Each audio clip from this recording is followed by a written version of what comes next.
Thank you again for agreeing to being a poll watcher for the 2018 general election. This presentation will walk you through the issues and expectations while you're a poll watcher at your assigned polling location. The objectives of the Republican Election Day operations are to guarantee a fair and complete vote count, to ensure that no voters are unjustly denied their right to vote, to prevent unlawful election practices, errors, and omissions, intentional or unintentional, and to increase public interest in the proper functioning of the electoral process. The basic Election Day information is that the polls are open from 6 a.m. to 7 p.m. on Election Day. Voting is usually heaviest in the morning, in the afternoon around the lunch hour, and then after the 5 p.m. when work is done. When a voter arrives at a polling location, they first check in, but they're allowed to be assisted by a person of their choice or by two election officials, one from each major political party. Neither a candidate on the ballot nor a challenger appointed by one of the parties may assist a voter. As a poll observer, you'll be credentialed and be considered a challenger. Therefore, you will not be able to assist a voter in their voting activities. The Election Day individuals, the election officials that are part of the process, is led by an inspector. They are an election official and they're in charge of the orderly operations of the polling location. You will have the majority of your interactions with the inspector. There are also two judges, and there are usually four clerks. These are the individuals that are going to be assisting voters as they go through the process of checking identifications, handing out ballots, ensuring that voters are directed to the correct location, giving out provisional ballots and conditional provisional ballots that we'll discuss later on, as well as ensuring that the ballot is properly processed once completed by the voter. There is also a marshal who's responsible for walking the perimeter of the polling location, ensuring that Election Day operations are running smoothly, and that is the other individual that you'll have the majority of your interaction. You should have minimal to no interaction with the judges or the clerks. If you see something, you should bring it to the attention of the inspector or the marshal as we discuss through this process. If an issue arises during the election departments will usually send out a troubleshooter.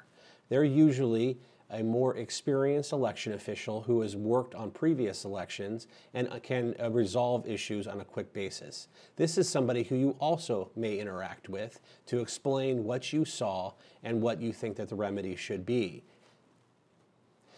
This is how the polling location should traditionally be set up. This may vary in certain circumstances based off of the location you are in and the facilities that are available. But basically, a voter walks in, they check in with the ID clerk, register. They then proceed to the next table, which is manned by the judges and one more clerk. And as part of that, they are ensuring that the voter is properly on the voter registration rolls. From there, they are given a ballot. The ballot is then brought over to one of the secrecy booths and then eventually, with the assistance of the inspector, dropped into the ballot drop box. As you can see that there's a provisional ballot station which is separate from where the traditional voters will get their ballots. The provisional ballot station is for voters at voting locations, precincts that are signed, that they do not belong either at that precinct or there's another issue with their voter registration. So they're sent to the provisional ballot station. When at the provisional ballot station, they are allowed to vote pursuant to federal law a different ballot. That is put into an envelope that looks similar to an early ballot vote, and then that is set aside for further review at the county location. Under no circumstances should a provisional ballot be put into the ballot drop box. Only one representative of each party is allowed in the polling place at one time. Voters are allowed within the polling place while waiting in line or in the process of voting, but they're required to retire outside of the 70-foot limit at once after they have finished. they are not allowed to do campaigning or interact with individuals within that 70-foot line limit. If they're in line, they of course can talk with the people in front of them and behind them, but they should not be doing campaigning and other activities. Voters may not remain in the voting booth longer than 5 minutes if anyone is waiting in line.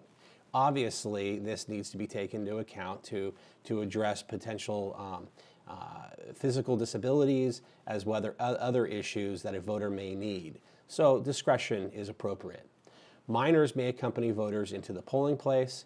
However, any assistant should be one who is clearly designated. If their tribal and state elections are held concurrently, the tribal election officials may be present. That means that tribal election officials can be working closely with the county election officials, and usually the tribe will have a separate voting facility right next to where the state and federal vote is occurring. So the individual, the voter, will come into the state side, do the election there, and then proceed over to the tribal election area and vote there also. Any person selected by a voter to assist him may be entitled to enter the polling place, but they have to be clearly identified by the voter. The U.S. Justice Department has authority to station election monitors within Arizona polling places, and they regularly do. There are so-called international observers, or observers representing unions or other special interests, that are not allowed inside the 70-foot limit under Arizona law. You, as a party representative, are credentialed to be allowed within that 70-foot limit. Only one party observer is allowed within that 75-foot limit during Election Day. There are 3 75-foot limit notices that are placed approximately 75 feet in every direction from when there is access to the main outside entrance of the polling place. This is managed by the marshal. No person, again, is allowed to be inside the 70-foot limit while the polls are open, except as identified in the previous slides. Again, no electioneering is permitted inside the 75-foot limit or within the polling location. Again, the marshal was responsible for walking that perimeter and ensuring that people are outside that 75-foot limit. In some circumstances, the 75-foot limit may be in the middle of the street or some other obstacle. Of course, reason then dictates where that should be placed, usually further out, but in some cases it might have to be moved in just a little bit, but that is something that you as an election observer should ensure is done properly. As we've mentioned, the county chairman of each party may, by written appointment of a party representative for each polling location. That is a credential that you'll have to maintain to be able to show the inspector and marshal that you're properly there representing the party, specifically the county party. The Secretary of State has taken the position that a party representative must be registered to vote in the state, but does not have to be in the county.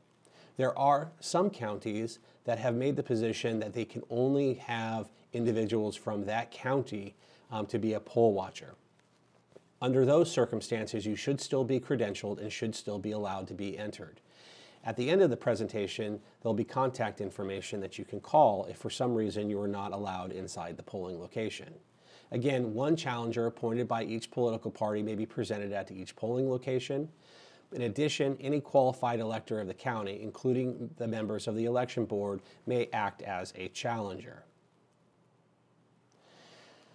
In regard to one of the major issues that poll observers are ensuring are done properly is the voter identification, that the person is properly allowed to vote at that location, whether it be a precinct or a vote center. A precinct usually is a place where a voter is designated to vote.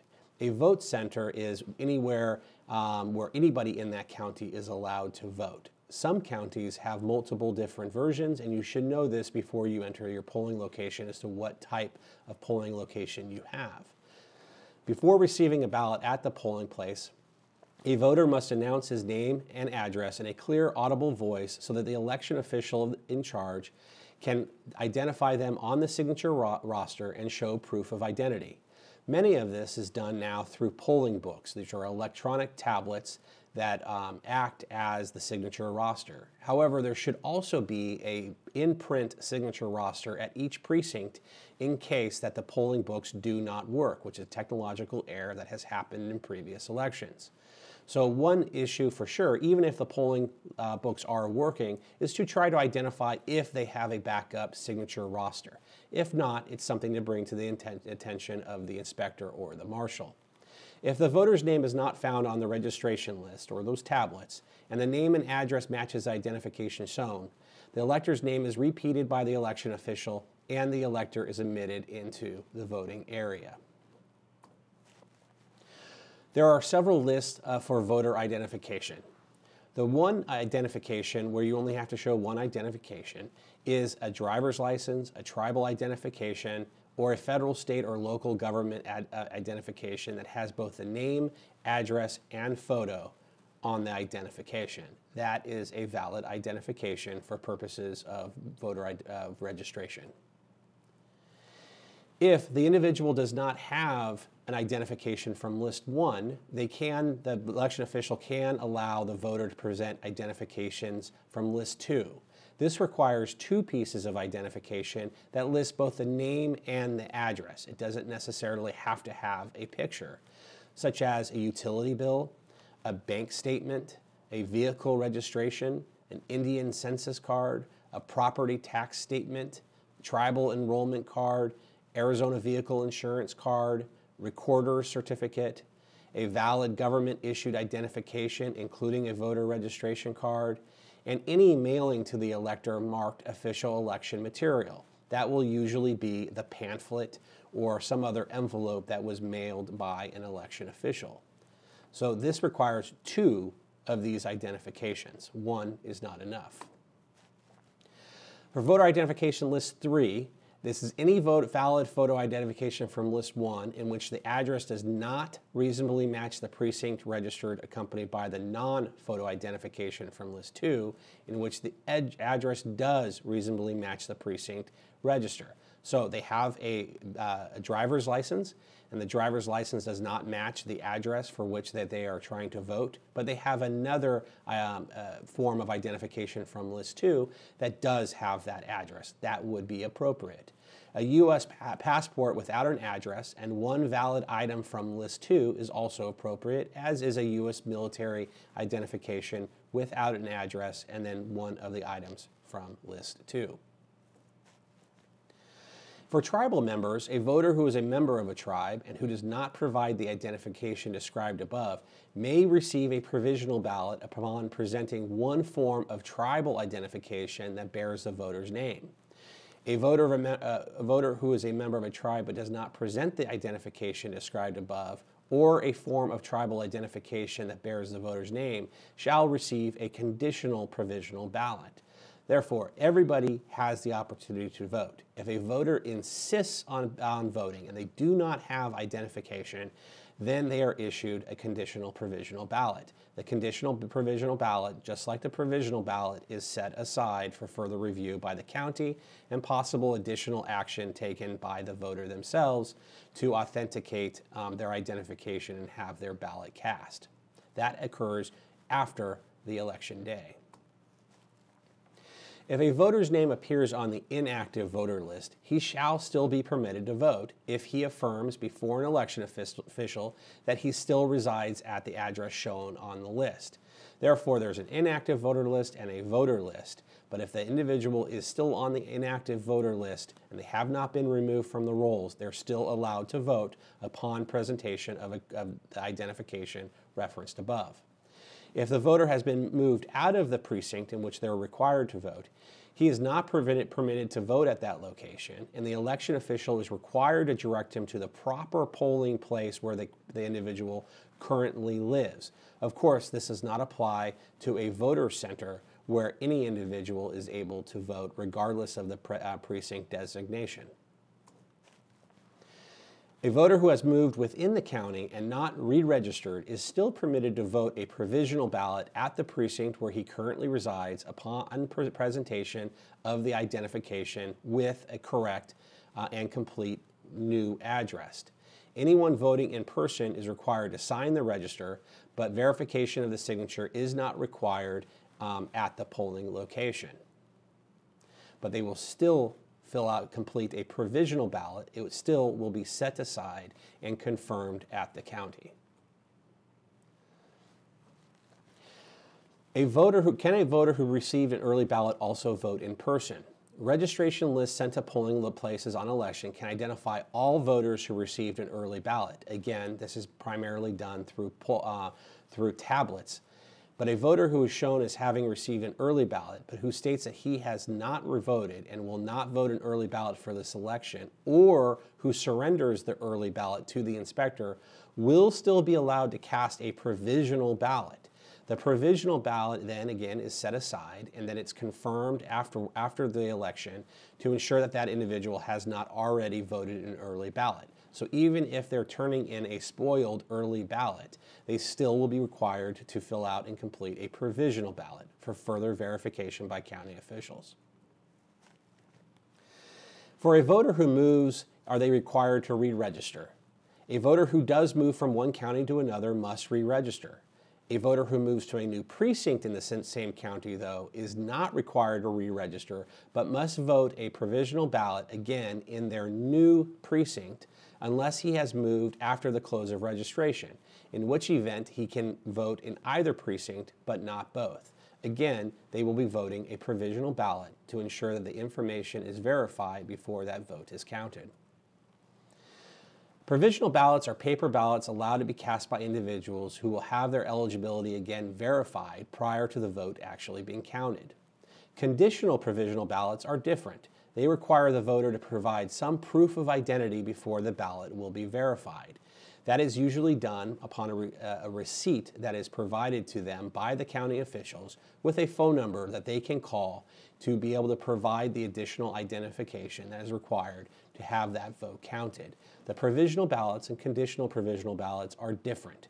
One is going to require additional identification by the voter. Provisional ballots require no additional work by the voter themselves and will just be verified by the county officials. Both provisional ballots and conditional provisional ballots are issued that receipt, which will show the information that the voter can call to ensure that their vote was counted. Each voter who is casting a ballot provisionally or even conditionally provisionally should receive that receipt. If they do not receive that receipt, that is something to bring to the attention of the inspector or the marshal, because that is ensuring that that voter's vote will count. These are the individuals who are able to cast a provisional ballot. A voter, again, who has been issued an early ballot, a voter who has not provided sufficient identification, a voter's name that does not appear in the signature roster or an active list and the voter has not moved, a voter that has moved within the precinct, a voter who has moved to a new precinct within the county, a voter who has changed their name, and a voter who was challenged at the polling place. At the time of casting a provisional ballot, the voter must affirm that he is a registered voter in that county and is eligible to vote in that jurisdiction. In the context of the precinct, that jurisdiction is the precinct itself. A provisional ballot will not be counted if it is cast in the wrong precinct.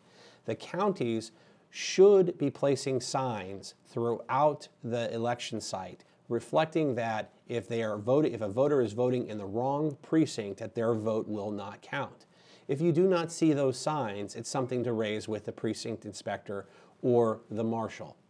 At the time of voting, the voter is to be given a provisional ballot receipt by one of the election officials, again with the information on how to contact the county recorder to verify the status of their provisional ballot.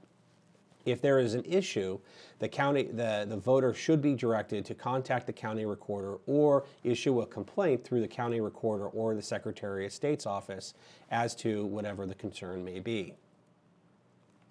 After being voted, a provisional ballot is placed in a secrecy envelope and then sealed in a provisional ballot envelope. The provisional ballot is deposited into a sealed compartment in the ballot box, but it goes into a different area as a regular ballot is processed. The provisional ballots are then transported along with all the other ballots and material to the county's central processing facility, where they are again separated and processed by a provisional ballot board. All provisional ballots must be processed within 10 calendar days after the election. The provisional ballot will be counted if the voter shall be counted unless it falls in one of these certain exclusions. The voter's signature does not appear on any other signature roster for that election, and there is no record that the voter voted previously for that election. That is mostly in the context of the early ballot, where a voter received an early ballot, did not vote the early ballot, showed up at the polling location, and requested to vote there. If a signature roster or early ballot information indicates that the person already voted in that election, the provisional ballot for that person shall remain unopened, not be counted, and be retained in the same manner as voted ballots. A provisional ballot shall also remain unopened and shall not be counted if the voter is not registered to vote, the voter voted in the wrong precinct, the voter's signature does not match the signature on his voter registration form. A conditional provisional ballot will not be counted unless the voter provides acceptable identification to the county registrar within 5 business days after the election. A major issue is information that is passed to the voter by the election official. The election official should not guarantee that a voter's provisional ballot or conditional provisional ballot will be counted. Instead, what they should tell them is if they're voting in the wrong precinct, that it is likely that their vote will not be counted, and that if they are voting a conditional provisional ballot, that unless they take the action that is required, in this case showing identification to the county officials, that their vote also will not be counted. As noted previously, voters may be challenged by a party representative or challenger. This can be done orally and state the grounds for the challenge and provide any evidence supporting the challenge to the inspector. The challenger may not confront the voter directly or accuse the voter in any intimidating fashion. A voter who moves, the grounds for challenges are very rare. A voter who moves out of the county before or after the close of registration is required to re-register. A voter who moves to a new precinct within the county is not required to re-register, but must vote in his new precinct unless he has moved after the close of registration, in which case he may vote either in his new precinct or his old one. A person who moves to a new address within the same precinct is allowed to vote in that precinct without re-registering. The law specifically permits a challenge to be based on any returned United States mailed address to the person challenged. The challenge's mailing does not have to be sent prior to the close of registration. To prepare the inactive voter list, the county recorder is required to send a letter to every voter who failed to vote in the last general election. If this letter is returned, the county is to send it again. If the letter is returned a second time, the voter's name is to be transferred to the inactive list. Another ground for challenging is that the person whose name does not appear on the register, or the person is not qualified registrant because they are not a voter who is a citizen of the United States. Under no circumstances should this ever be a ground for challenging without clear documentary proof of non-citizenship. If this issue arises before any challenge is made, please contact the information on the last slide. After a voter has been challenged, the inspector, and only the inspector, shall swear the voter to the oath found in the challenge list maintained by the election board. If the challenged voter refuses to take the oath, answer the questions, or sign his name to the challenged list, he may only vote by provisional ballot. Election judges, clerks, marshals, party representatives, and challengers may not ask any questions. The inspector should only ask fair and objective questions, such as have you moved, and if so, when did you move? The inspector should not ask unfair questions, which may suggest to the voter how to answer, such as, you know that if you moved prior to the close of registration, you cannot vote. So I'm asking you, isn't it true that you moved after the close of registration?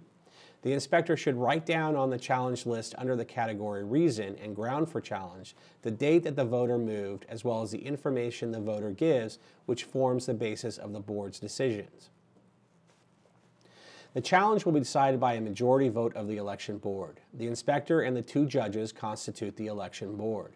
The election board clerks and marshals cannot vote on the challenge. Do not challenge a voter.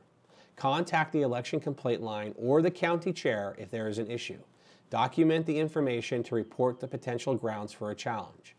If another party representative challenges a voter, contact the hotline immediately, report the situation, and provide as much facts as possible. These are the poll watcher logistics. By November 4, 2008, you want to know, have you been assigned to a specific polling location? If you do not know the polling location that you've been assigned, contact the county party headquarters for your assignment. By November 5th, 2008, you should have received your poll watcher credentials. It has to be an original with a wet ink signature. It cannot be a copy. If you have not received that, contact the county party headquarters and arrange to pick up your credentials. Please be at your polling locations by 6:45 a.m. Introduce yourself and show the marshal your credentials. Do not make phone calls in the polling location. Go outside if this is necessary to call the hotline. Do not take pictures in the polling location. That is not allowed. Do not wear campaign attire or wear buttons, etc. You're there as a party representative and you should act appropriately and professionally. Ask the marshal where they want you to stand. You have to stay at least 6 feet from any polling booth or a machine. Position yourself that you can observe all activities though. Observe all instructions by the election officials to you. If they are unreasonable, call the hotline and we can assist you.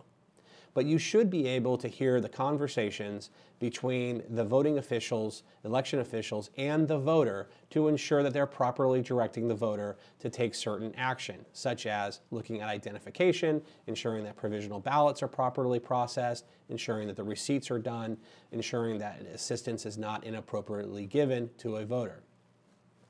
If you see something, ask the inspector or marshal about the activity.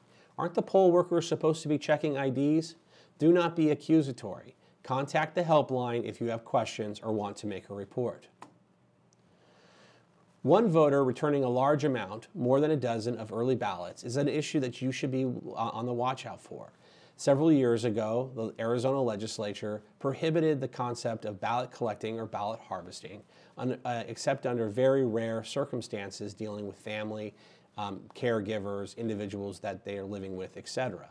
If somebody shows up with more than a dozen early ballots, this is something that you would want to take notes down, identify the information, and call the hotline immediately.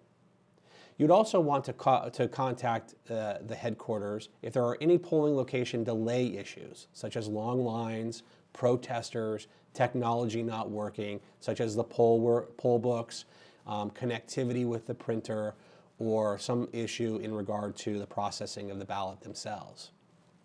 Contact the hotline if poll workers are not checking the proper identification after you have tried to raise this issue with the inspector or the marshal. If you see campaigning within the 75-foot limit, please contact the marshal and explain that there's individuals outside within the 75-foot limit. If the marshal takes no action, report it. Check the restrooms that are around the polling location. In previous years, this has been within the 75-foot limit, and the bathrooms have included signs for certain candidates or how to fill out information on the ballot, etc. That is completely inappropriate and should be taken down by the marshal. You should not take down any signs within the 75-foot limit or take any action. The only action you should take is contacting the marshal or the inspector to let them know about this violation of the 75-foot limit.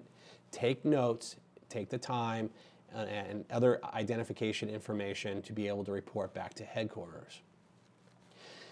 Also report the failure of poll workers to not direct voters to the correct polling location. If the individual shows up at the wrong polling location, the election official is supposed to direct them to the correct polling location or a central polling location where anyone is allowed to vote.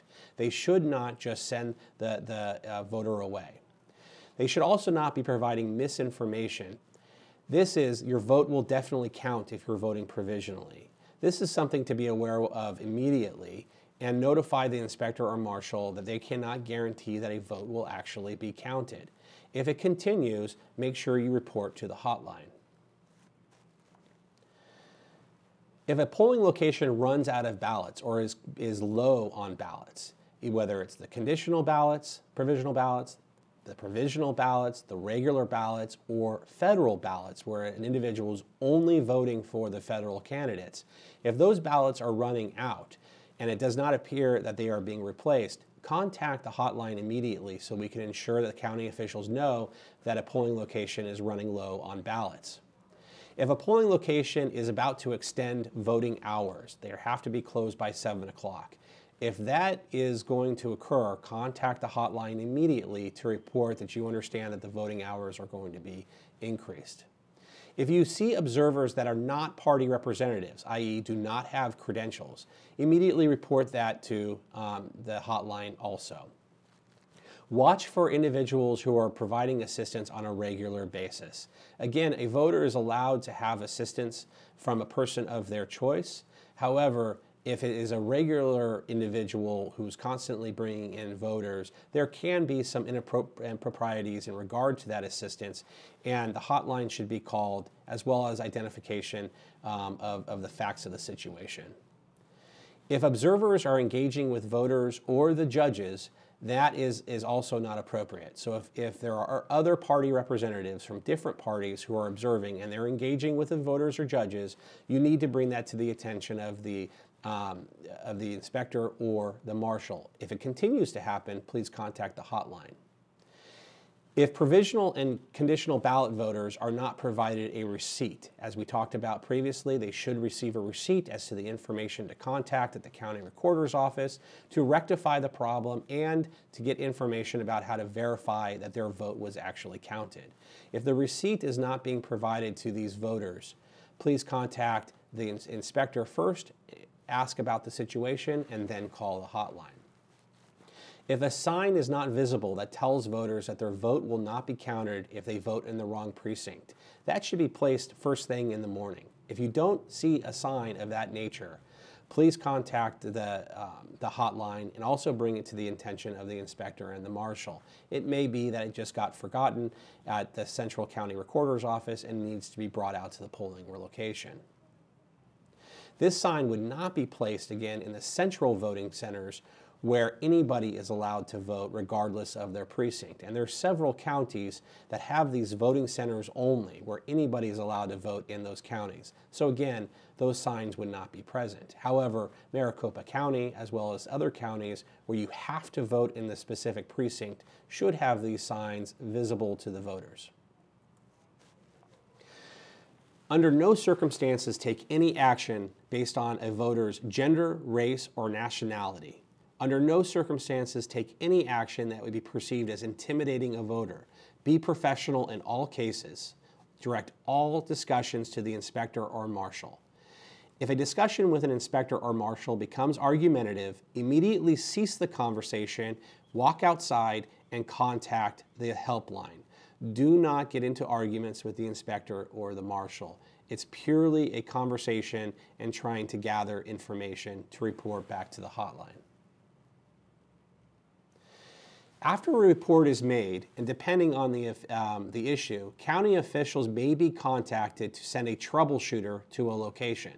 Listen and do what the troubleshooter tells you to do.